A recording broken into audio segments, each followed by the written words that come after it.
कोई political interest नहीं है। हारून साहब, हमारे वफाकी वजीर कानून फ्लोर ऑफ द हाउस पे कह रहे हैं कि मोअज़्ज़िज़ जज हजरात जो हैं उनकी परफॉर्मेंस क्या है, उनका किरदार क्या है, किस तरीके से पेंडिंग केसेस 1800 समातें होती हैं, एक ही केस की 25-30 साल लग जाते हैं। अब क्या आप नहीं समझते कि इन जजेस को भी आंसरेबल और अकाउंटेबल होना चाहिए अपनी परफॉर्मेंस के ऊपर, जो बात तारड़ साहब कर रहे हैं असेंबली पे? और क्या मौजूदा निज़ाम में आर दे अनटचेबल्स? हारून रशीद साहब। बिल्कुल जी, जो तारक साहब बातें की हैं वो बिल्कुल ठीक है। जजेस को भी अकाउंटेबल होना चाहिए, बाकियों को भी। अगर सियासतदान अकाउंटेबल है तो बाकी इदारे भी अकाउंटेबल होने चाहिए। और जो बातें उन्होंने की हैं बिल्कुल ठीक की हैं कि जिस तरह अगर अपने काजी साहब ने तो अपनी गाड़ी भी वापस कर दी थी, तो इसलिए बाकी जजेस साहबान भी अपनी गाड़ियां वापस करें और एक एक गाड़ी रखें। और कौम के पास वैसे भी कौम का जो माली पोजीशन है वो सबके सामने है, वो क्या है। तो ये सारे इदारे जो हैं वो अपने अखराजात कम करें। और खासकर जुडिशरी जो है, जुडिशरी का माजी जो है हमारी नजर में आज 2007 से हमने एक मूवमेंट की थी, जिसका मूवमेंट का हमें ये नुकसान हुआ कि इफ्तिखार चौधरी ने जुडिशरी को तबाह किया।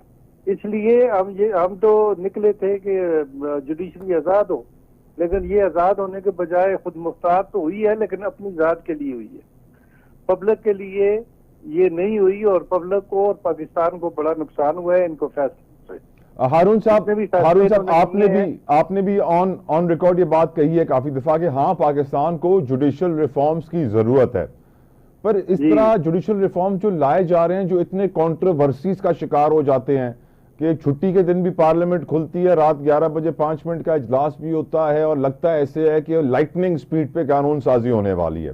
डोंट यू थिंक कि सर जुडिशल रिफॉर्म्स में तमाम तर बार्स का किरदार होगा, वकला बरादरी का किरदार होगा, अदलिया का किरदार होगा, ऐवान में मुकन्नना पार्लियामेंटेरियंस का किरदार होगा, और फिर जाके असल वो रिफॉर्म्स बनेंगे? या फिर ऐसे रातों रात में काम होना है सर?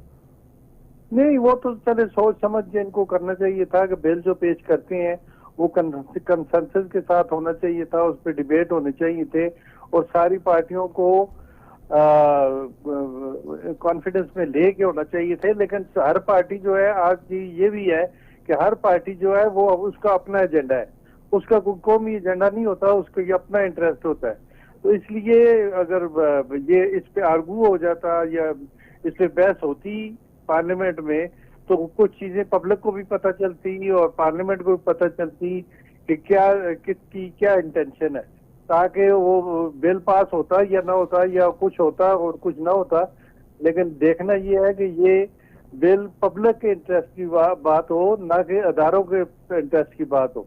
तो पार्लियामेंट का तो काम है कि बिल पास करे, और वो पार्लियामेंट अवाम की चूजन रिप्रेजेंटेटिव होते हैं और वो जो डिसीजन देते हैं मेजॉरिटी के साथ, वो एक्सेप्टेबल होता है।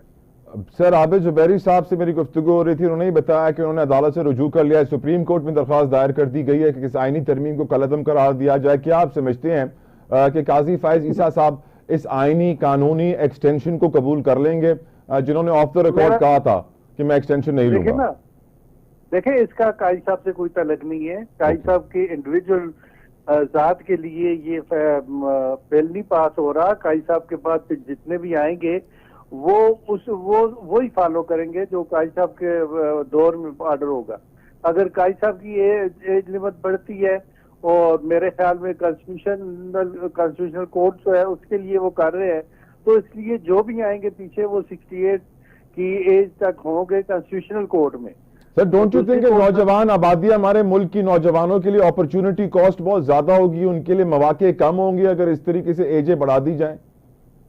नहीं, ये सारों की नहीं बढ़ेगी। ये मेरा ख्याल है कि ये सिर्फ कॉन्स्टिट्यूशनल कोर्ट के लिए है, बाकी कोर्ट नहीं। सर, हमारे पास जो सर आई भी इतला, तो सुप्रीम कोर्ट की एज 68 कर दी जाएगी फ्रॉम 65, और हाई कोर्ट की एज 62 से 65। सर, मैंने भी ये पहले सुना था, लेकिन बाद में मुझे क्लैरिफाई किया गया कि ये सिर्फ कॉन्स्टिट्यूशनल कोर्ट की एज जो है उन जजेस की एज तो बढ़ेगी। Sir, what do you mean by constitutional courts? वैसे आम आदमी के लिए वो एक नई कोर्ट का शूट कर रहे हैं। तो सर, ये कॉन्स्टिट्यूशनल कोर्ट बड़ी होगी या सुप्रीम कोर्ट बड़ी होगी? सर, आईनी अदालत बड़ी होगी? नहीं, वो तो दोनों इक्वल ही है, सिर्फ बेंच अलग अलग होंगे कि कॉन्स्टिट्यूशनल कोर्ट जो है वो सिर्फ अगर दोनों के चीफ जस्टिस इक्वल होंगे तो सर डोंट यू थिंक कि कुछ कॉन्फ्लिक्ट क्रिएट होगा इससे?